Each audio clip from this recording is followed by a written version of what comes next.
ভক্ত দীপায়ন গোবরডাঙ্গার বাড়িতে মায়ের পুজোর পরে মাকে যখন বিসর্জন দেবে তখন ভোর, বিসর্জন হবে না, ভক্তকে ভর করে মা থাকতে চান, তখন বলে আমাকে বিশ্বাস করিস না?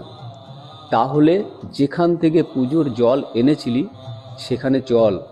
যাবার পরে যমুনা নদীতে ডুব দিয়ে স্নান করার পরে স্বয়ং মা তারা ভক্তের মাথায় উঠে এসেছে।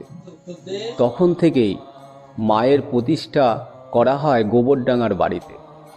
এ কথা একদমই সত্যি, তা গোবরডাঙ্গার সকল মানুষ জানে।